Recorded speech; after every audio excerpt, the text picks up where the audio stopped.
Good afternoon and hello.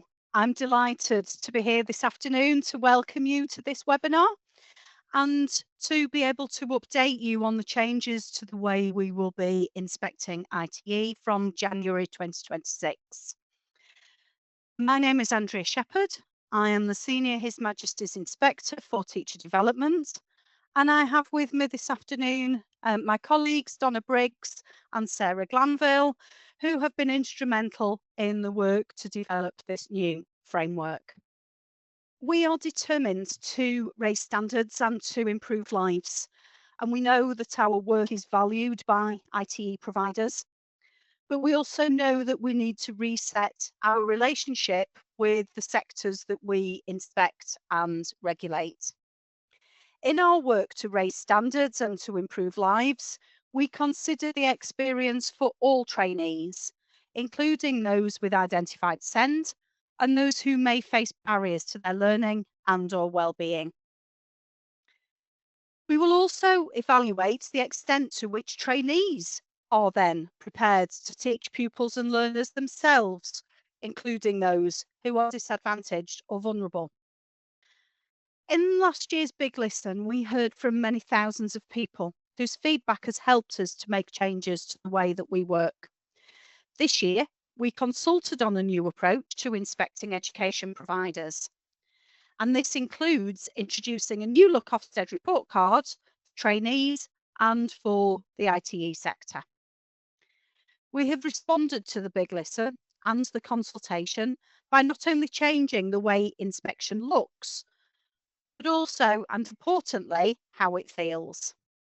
And we will be sharing with you the changes that we will be making from January 2026 and what they will mean for ITE providers. We have allowed a little bit of time towards the end to answer questions, and we also have had some pre-submitted questions. Thank you to those who submitted those, and we will try to answer those as we go along. Please do continue to submit questions as we go. We will try our best to answer some of those, but any that we don't manage to answer, we will respond to after the webinar. Every one of us has a desire to work for all pupils, children, learners, apprentices and trainees, and to ensure that they receive a high quality of education and training. An education that enables those pupils and learners to achieve, belong and thrive. And of course, what we want to see are great outcomes for everybody. So this whole approach is about raising standards. We want to get it right for those who have barriers to overcome. And in that case, that helps us to ensure that we get it right for all. And for the first time, inclusion will be the focus on every inspection. But we also need to be fair to providers. And it is important that we point out where providers don't meet the expected standards. And it's important to celebrate exceptionality. On all inspections, we will celebrate strengths, validate leaders' priorities and progress, and highlight where improvement is still needed. We remain committed to improving how it feels to be inspected, while continuing to encourage and support providers to raise standards. Inspections can help providers to focus on delivering their expectations more efficiently and effectively. But what we don't want is for any provider to be doing more than it needs just for Ofsted. And we are also committed to working with leaders to determine the areas of focus for the inspection and to agree the most appropriate activities tailored to that specific provider. So the following slides will set out our journey over the last few years. So we start with the case for change. And leaders of education and care settings know and understand the importance of accountability given their daily responsibilities. But for many years, calls have been made to look again at the burdens created by this accountability, of which Ofsted is just one actor in a complex system. And last year, we held the Big Listen to give everyone the chance to help shape the future of our inspections. Following the Big Listen, we set out an ambition to reset relationships with the professionals we inspect and regulate while retaining the confidence of those that we work for. And this included a commitment to renew the ITE inspection framework and to introduce new report cards. In February 2025, a 12-week consultation set out a series of proposals for change, covering early years, state-funded schools, non-association independent schools, FE and skills, and ITE providers. And we received more than 6,500 responses to the online consultation. Feedback was also gathered through focus groups, in-depth discussions with experts, test visits to volunteer settings, and independent qualitative and quantitative research. The changes we are setting out today are based on this rich and varied evidence, alongside the consultation response, which you will find on our gov.uk website. We have published the final version of the ITE inspection toolkit, new operating guide, which describe how the revised methodology will change the look and feel of inspection. And these changes put trainees first, particularly those with identified SEND and those with barriers to their learning and/or well-being. And we focused on making these changes fair and empathetic for all professionals, whilst making sure we don't lose sight of our core purpose. The changes will come into effect for ITE in January 2026. The proposals that we set out were not cast in stone, and we have carefully listened to the feedback from the consultation. And we've tested and further refined our methodology.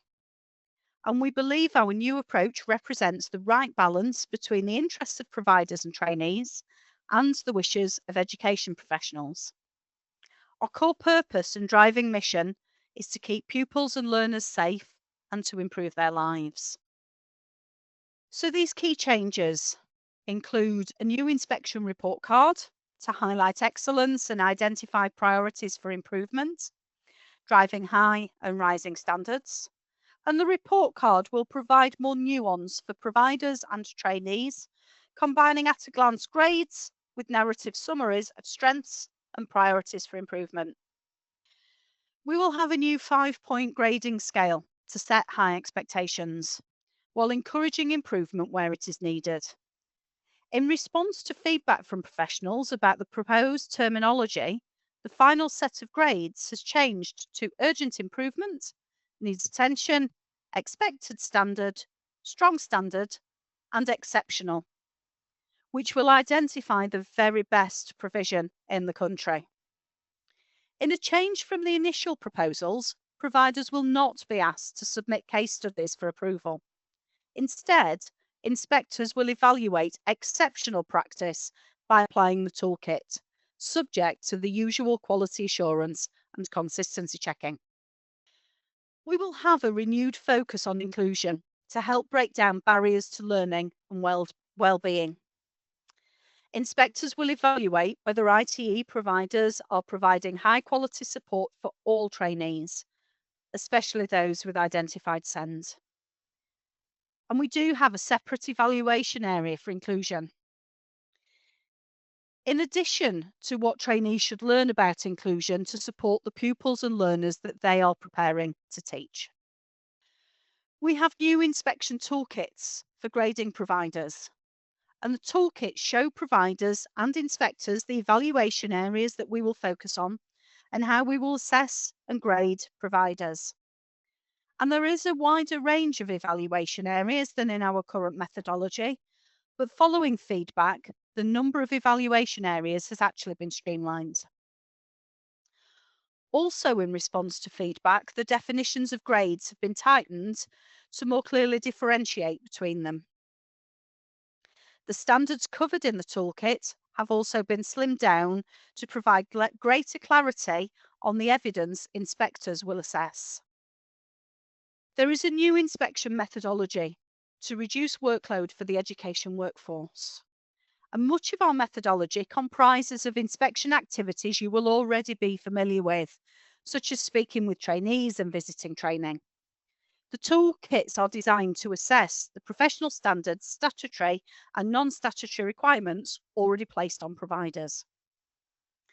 And we will evaluate providers' work to support and promote leader and staff wellbeing. And this will be considered as part of the leadership evaluation area. Inspection findings will be grounded in a clear understanding of each provider's unique circumstances. And the new operating guides set out how leaders and inspectors will reflect on a provider's context and priorities. And we're taking a number of other steps to drive consistent and fair inspections and to reduce workload. For example, increasing training for all inspectors in all remits. Experienced inspectors will oversee the inspection, building a professional relationship with the leaders and any nominees to deliver a more collaborative experience. And I know I've said this before, but I will say it again, nothing in those standards that are set out in the toolkits should add to a provider's workload. So as we move forwards, we can now think a little bit more about the renewed approach. We are putting, in this case, trainees first, breaking down barriers by raising standards, including for those trainees with identified SEND and those who may face barriers to their learning and or well-being. We will improve the way we report and the content of inspection findings. We will improve the look and feel of inspection for education providers and for professionals by having a more collaborative approach. We will maintain our focus on having care and concern for the well-being and the workload of providers.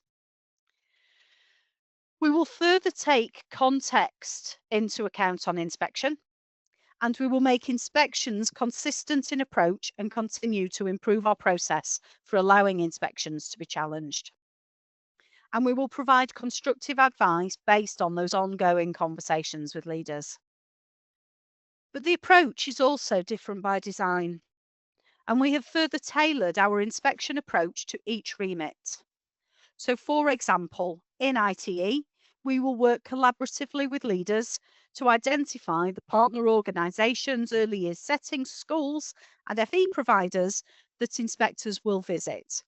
And we will do that as soon as we can in the planning process. Now, even though those locations will be identified early on in the planning, the focus of the inspection activities carried out in those providers or settings can still be tailored to meet the emerging evidence as the inspection progresses. I mentioned earlier on that we had a renewed and a strengthened approach to inclusion. And we are introducing a separate inclusion evaluation area, but inclusion also appears in other areas of the toolkit. So for ITE, our approach is twofold. We will be considering the extent to which trainees are prepared to teach pupils and learners who are disadvantaged, those with SEND, those known or previously known to children's social care, and those who may face other barriers to learning and or well-being. There are standards in the curriculum, teaching and training evaluation area that relate specifically to this important area of ITE. What we will also do is consider the extent to which trainees benefit from an inclusive environment and culture. We know that there is no obligation for trainees to disclose any particular needs or barriers, so we will consider the culture of the provider and whether trainees feel that they're able to talk to provider staff about their needs. We can't hold providers to account for trainees who choose not to disclose their needs unless, of course, those trainees feel unable to do so. And this is the focus of the inclusion evaluation area. And when we consider the inclusive environment for trainees, we will do so with that recognition that they are adult learners. But within all of this, we have also reviewed the way in which we describe inclusion. We agree with the feedback, and we agree, therefore, that it is not for Ofsted to define inclusion. So what we are now doing is describing this as our approach to inclusion, which is captured in the way we've drafted our toolkits and the inspection methodology. Now, what we're covering today is specific to the inspection of ITE provision. And there are specific webinars that will tell you about other remits, such as schools and FE and skills. Many of the people on this webinar today may have already attended webinars, for example, for FE and skills and the renewed EIF. The providers in scope for ITE inspections in the ITE for FE and skills phase are any that are delivering designated ITE programs at level 5 or above. Now, those providers might include FE colleges, independent learning providers, local authorities, or universities. That provision may be in a single FE and skills phase or alongside other phases of ITE, such as primary or secondary. But we will evaluate all ITE providers against the following areas. And the toolkit shows providers and inspectors the evaluation areas that we will focus on and how we will evaluate and grade providers. And in this case, for inclusion, curriculum teaching and training, achievement, professional behaviours, personal development and wellbeing, and leadership. And in the published version of the toolkit, we have taken care to ensure that we are clear in our focus for each of the evaluation areas. For example, in professional behaviours, personal development and wellbeing, we concentrate on pastoral support for trainees and professional behaviours that they need to be able to teach in the FE and skills sector. And that's different to the way in leadership we have grading standards linked to the support of staff. Now, the toolkits are one of the documents that we do suggest you read, but we also suggest that you read the operating guide and the inspection information page, all of which give you more information about how inspections will be carried out. But the toolkit show providers and inspectors the evaluation areas, how we will go about grading providers. So inspectors will apply the toolkit evaluation areas and standards while tailoring those evaluations to each provider's context.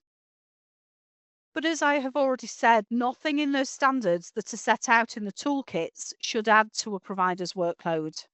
The toolkits are built on the statutory and non-statutory requirements, standards and expectations already placed on leaders and their provision. So the inspection should then help providers to focus on delivering their expectations more efficiently and more effectively. So not doing anything just for Ofsted. And there is no expectation for providers to do anything different or additional or that isn't already part of your usual day-to-day business. Nor do we expect providers to have completed any formal self-evaluation. What you might choose to do is to use the toolkit to support your continuing improvement. But what we do ask is that as leaders, you share with us your strengths, your successes, and your priorities. The general structure of the toolkit is the same, whatever remit it is that you're working in. There's an evaluation area summary, an explanation of how this is applied in different contexts and provision types, and an explanation of the evidence that inspectors will consider. And we have carefully reflected on those different evaluation areas in our consultation and how they should then apply for different sectors. So thinking now about the ITE toolkit. The toolkit, as I said before, is broken down into different evaluation areas, and each evaluation area starts with a covering page. And there is a summative statement of what that evaluation area covers. And this is there to help leaders and inspectors to understand what that evaluation area is at a glance. We then have a reminder that our grading standards are based on research, inspection evidence, as well as the statutory and non-statutory guidance. And following that, the toolkit sets out the most significant contributory factors of those standards are to to enable success. And this is very much based on the research that underpins the EIF and the previous ITE inspection framework. The ITE toolkit has been designed to reflect all 4 phases of ITE. And as you will all know, the statutory and non-statutory guidance for each of these phases is different. And it's for this reason that we've added a section to the curriculum, teaching and training evaluation area for clarity. And there is a specific section that covers ITE for further education and skills. And you will see that this references preparedness to teach a specific subject. And throughout the toolkit, you will see references to particular phase specific aspects. And where relevant, these are highlighted. So, for example, we will not consider the implementation of intensive training and practice in the ITE for FE and skills phase, as this is only actually a requirement for the primary and secondary phases. Now, of course, what this doesn't mean is that providers of ITE for FE and skills can't take this approach. It just means that there is no expectation for them to do so. The next part of each evaluation area explains the evidence inspectors will gather. And each always starts with a theme about strategic leadership of that area and also includes elements of inclusive practice. And the themes are the gathering evidence sections of the toolkit and how they break down into those themes, which include a series of evidence gathering prompts. And under those themes, you will see each of those evidence gathering prompts and the types of questions that will help then to shape evidence gathering. And inspectors will use those evidence gathering prompts to guide their activities, building a picture of what is typical for a provider before then applying the grading standards using the evidence that they have gathered.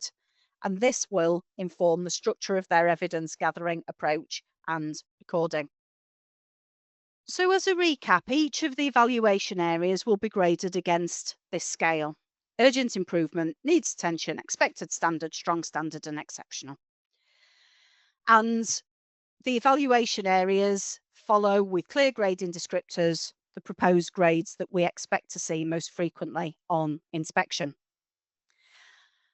For compliance, including safeguarding, there will be a binary met, not met. For expected and strong standard, each grade has a set of standards that define the quality expected for each area. And these are based, where relevant and available, on the statutory and non-statutory guidance and professional guidelines that are set by the government. And when grading, we will start with the expected to identify whether all the standards have been met. All of the standards have to be met for the grade to be expected standard, a secure fit. If all the expected standards are met, we can move to consider strong, where the same applies. All have to be met for that grade to be awarded.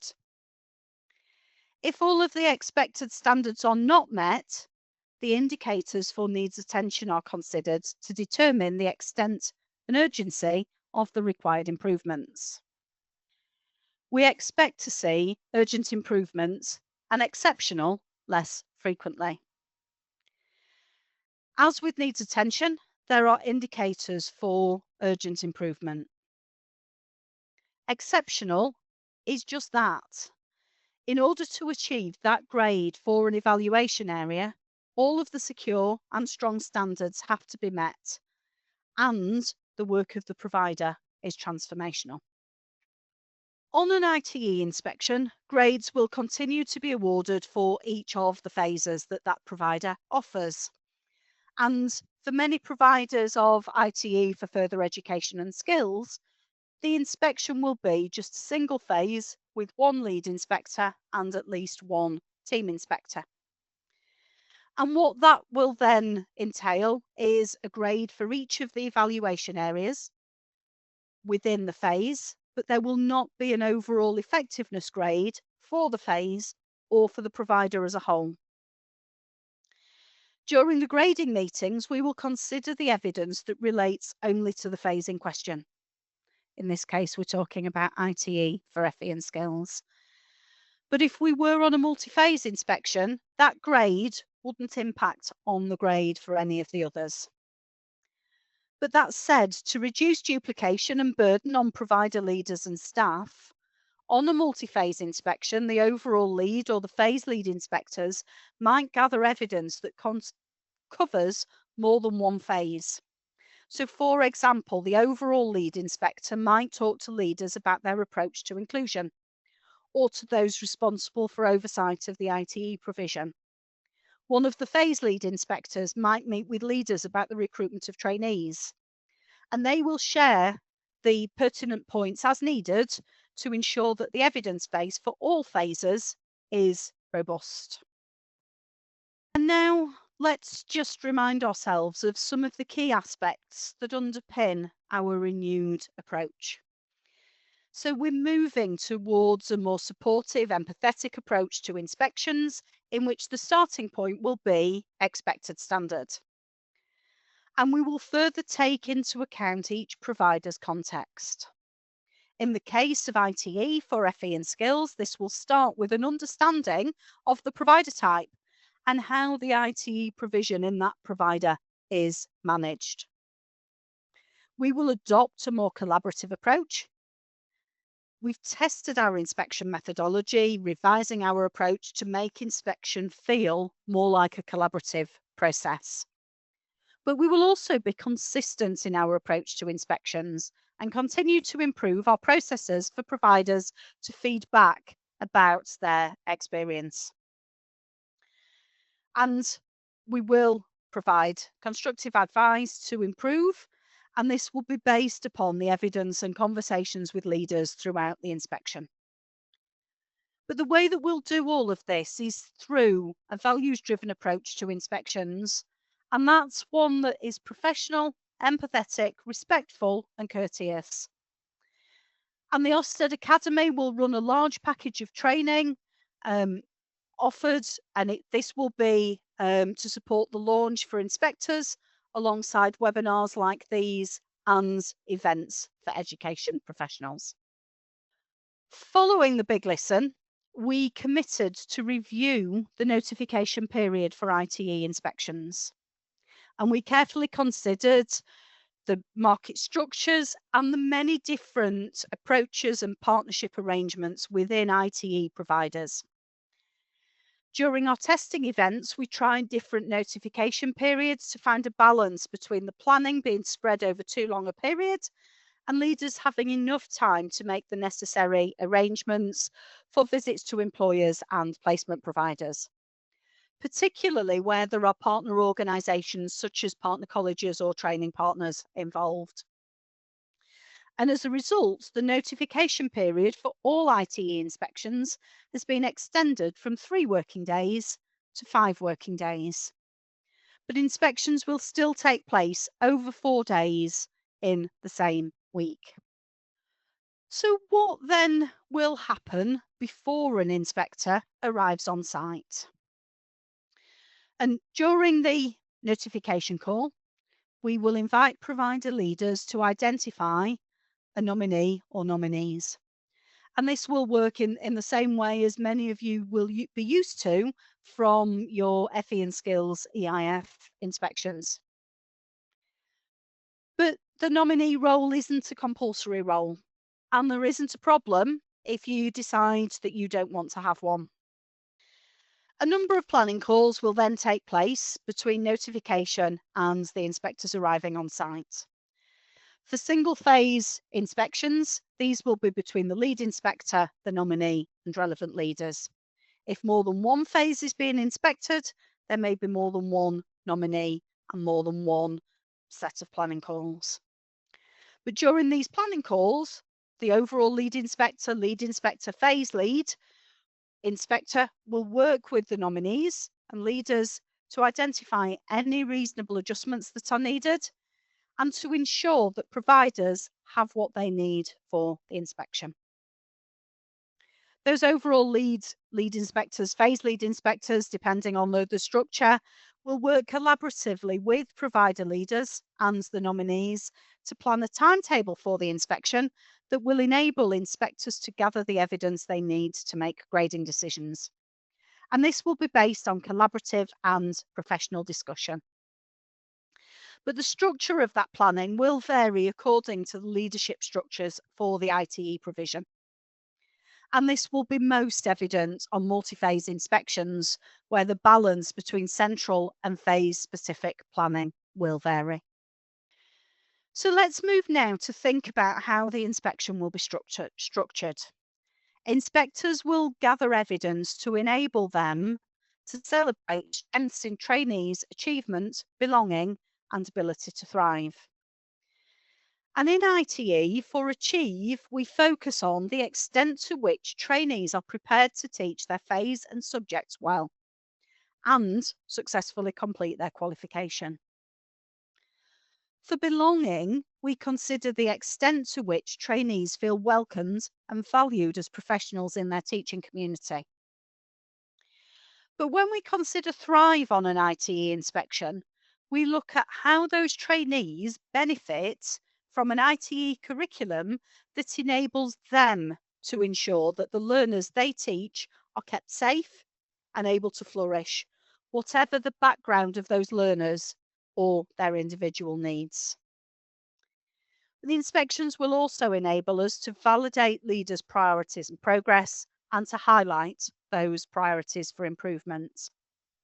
And what the new methodology does is it gives more flexibility to carry out inspection activities across the 4 days of the inspection. And day 1 will start with a whole team meeting where provider leaders will be invited to share with us contextual information about their ITE provision. And that initial meeting is designed to build on the conversations that have been held during the planning stage and to ensure that the whole inspection team understand the context of the provider. If the inspection is just for a single phase, that will just be one meeting. In multi-phase providers, this may be split into different meetings for some of the time so that phase teams have an understanding of the phase they are inspecting and the ITE curriculum within it. Now, some team members might join the initial meeting remotely, depending upon the geographical location of the activities that they are scheduled to complete. And inspectors will start their inspection activities straight after that introductory meeting. And for team inspectors, this might then include discussions with teacher educators and or provider staff or visits to trainees in the workplace or on placement. The lead inspector is likely to remain at the main inspection location for meetings with provider leaders and staff about the toolkit evaluation areas. So they might decide they want to make calls to trainees and mentors, and that's fine. But they also need to ensure that the inspection is running smoothly, and they will take the lead on gathering evidence for some of the evaluation areas. But throughout the inspection, the relevant lead inspector or phase lead inspector will keep leaders and the nominees informed about emerging findings. And what this will do is inform any additional activities for the inspectors to complete. And as you can see here, the report card will show grades for each evaluation area within a phase. And there will be a narrative that gives a detailed picture of performance. And this offers both clarity and simplicity. And you can see here an example for the early years phase, and this applies in the same way for primary, for secondary, and for ITE for further education and skills. Now, the ITE report cards will contain very simple data about the ITE provider. And that data will then cover things like training numbers and the partners that providers work with for the delivery of their ITE provision. And what that's designed to do is to provide context about the provider and about the provision. But what there won't be on ITE report cards is performance data. as you will know that there is no published achievement or employment data for many ITE for further education and skills programmes. But each phase will be reported on separately, and there will be a section that gives the context about this provider. And that's where you'll find information such as the number of trainees and their routes into teaching. The ITE report card also won't contain some of the same contextual sector data because providers are so varied in their scope, scale, and purpose. Re-inspections will be identified in the update section, so it is clear which grades and which text relates to which event. Thinking about now what happens post-inspection. A draft report card will normally be sent within the normal 18 working days for you as providers to consider and to submit your factual comments or a complaint. And the final report card will normally be published to you as a provider within 30 working days of the end of the inspection. Now, where an evaluation area is graded less than expected standard in any phase, there will be a re-inspection of that evaluation area. All evaluation areas graded as less than expected will be part of the same re-inspection, but within the specific phase. Re-inspections will take place within 12 months of the full inspection report card being published online. But the team size and the duration of a re-inspection will be proportionate to the number of evaluation areas graded less than expected standard. So we've talked about how we will inspect and the content of the toolkit, but before we just go into our timeline for next steps, there's just a quick reminder about who is in scope for an ITE for FE and skills inspection.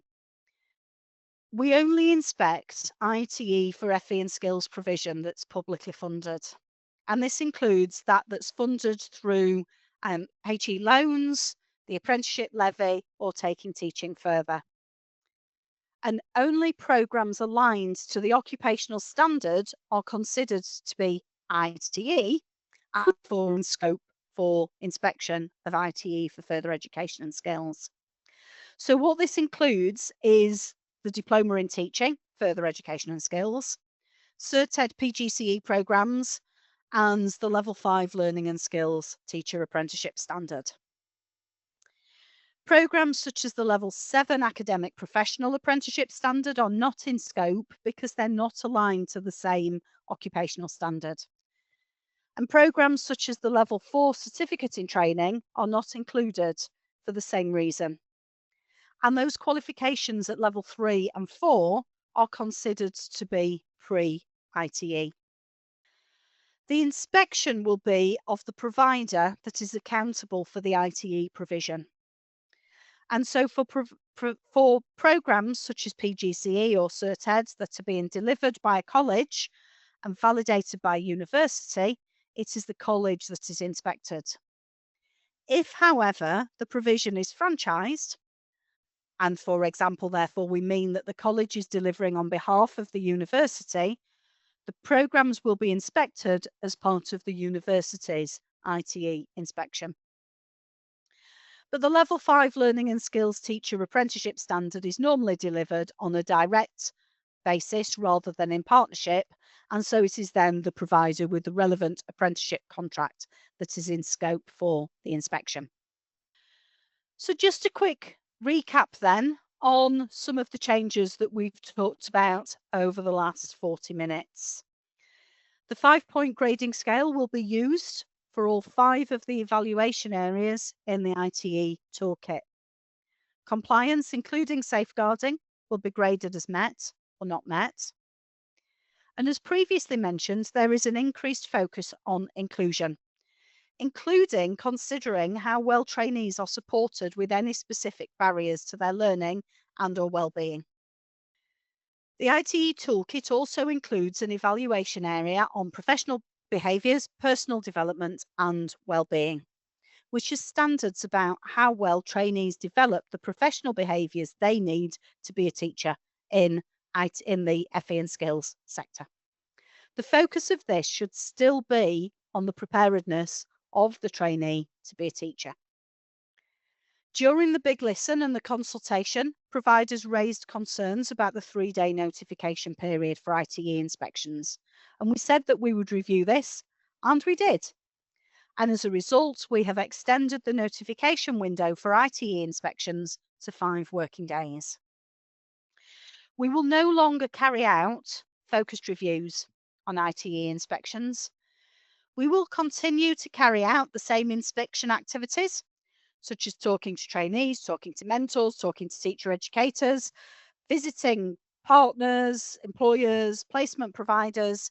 But what we will have now is more flexibility in the way in which we select the trainees to speak to and the timing and the order of the activities we complete. The lead inspector will work with nominees and leaders to plan a timetable of inspection activities. And as the inspection progresses, this can be flexed so that there's a specific focus to the activities in order to fill gaps or to address concerns from earlier in the inspection. But what this won't do is then involve last-minute requests to visit more employers or placement providers. There are a number of things that have not changed. This is a renewed framework where inspections will look and feel different. But in ITE, we still want to know the extent to which trainees are being prepared to teach their phase and their subjects well. Our response to the consultation has been published, and you can find that on gov.uk. This webinar is part of a series of engagement events that we will be hosting across this term. We will be having regional events as well as webinars, and we will be attending various sector events. All education inspectors will also complete comprehensive training to support the transition to the renewed framework. And this will happen before they are deployed on live inspections. For openness and transparency, we will continue to publish those training materials online via the Ofsted Academy once the inspectors have completed the face-to-face training.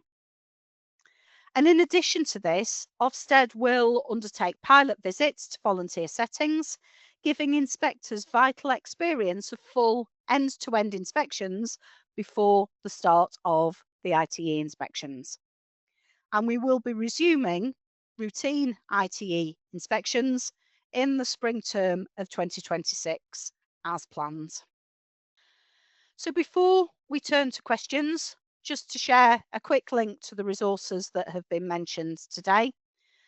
To find out more about these, you can simply scan the code.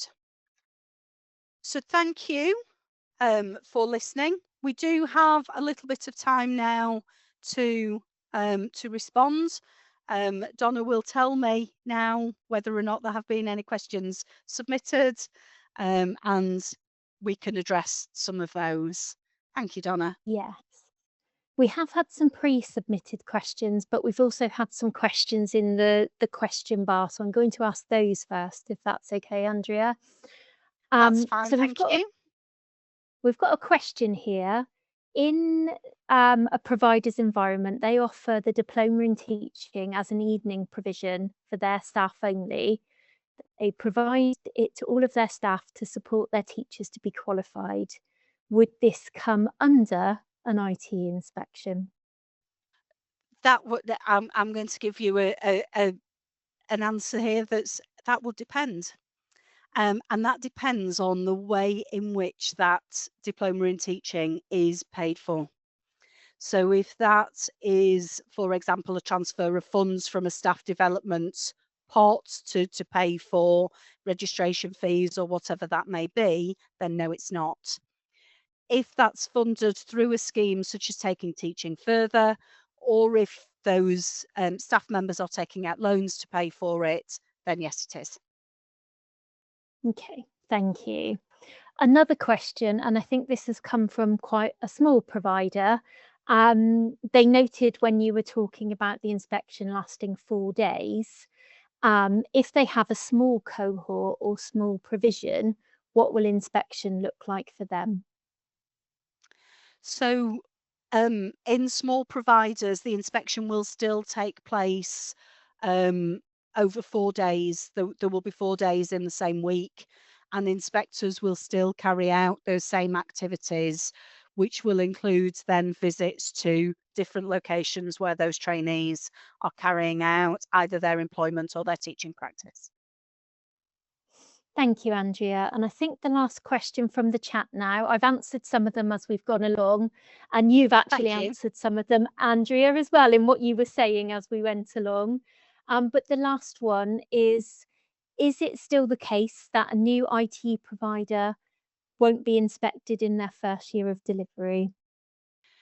So we would normally inspect newly accredited providers of ITE in their second year of operation. Now, of course, sometimes there might be new programs that have come on stream, and if there are new programs, then we do inspect those programs in the spirit of the length of time that they've been operating for. Okay, thank you. So now I'm going to keep an eye on the chat or the question bar, but we've also had some pre-submitted questions. So we did have some people asking us which days will a notification be on? So the notification will be on a Monday, or it can be on a Tuesday, to give the 5 working days of notice before the team are on site the following week. Okay, thank you, Andrea. And then another question, I think it been noted in our IT toolkit that we talk about proficiency of English and mathematics skills.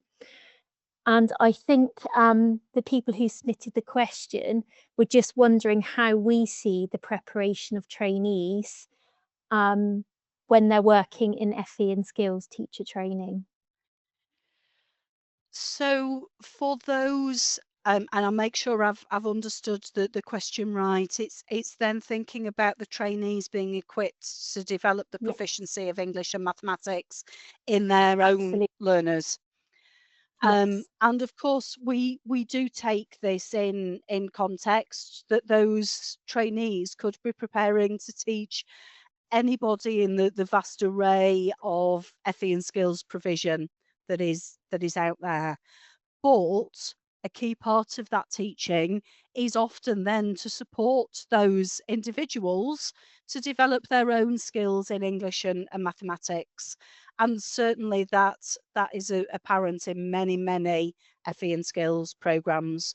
So we would need those trainees to then be able to develop an appropriate awareness of how they might go about supporting their own learners to develop, at whatever stage they're at, their English and mathematics skills. thank you. And we have had a question submitted about what data we may ask for whilst we're on inspection. So in terms of data, that will be specific to the provider in question. And we don't have any specific requirements that says we need this or we need this or we need this. We will talk to provider leaders about how they oversee and monitor the progress of apprentices and of trainees throughout the program. We will talk about those how those trainees are performing and how those trainees are attending, but the way in which that data is presented to us can be in whatever format leaders have it. There isn't a requirement for anything specific. Thank you. And is it compulsory, Andrea, to have a nominee or nominees during an ITE inspection? No, it is completely up to provider leaders. Um, Provider leaders might choose to have a nominee. Or actually, you mentioned earlier a question from what was likely to have been a smaller provider. In smaller providers, there may only be one person that looks after the ITE provision. They may take on the role of leader and of nominee. So it's absolutely not compulsory at all. And provider leaders will be able to talk to their lead inspector at the time to determine what the best approach is for them. Super. Thank you, Andrea. I think we've come to the end of the questions for now. But as you said, if any others come through, we will do our best to answer them in due course. We absolutely can respond to them after the webinar and in due course. So all that is left for me to do then this afternoon is to thank everybody very much for joining us and for listening to our webinar this afternoon. Have a wonderful evening, everybody. Thank you.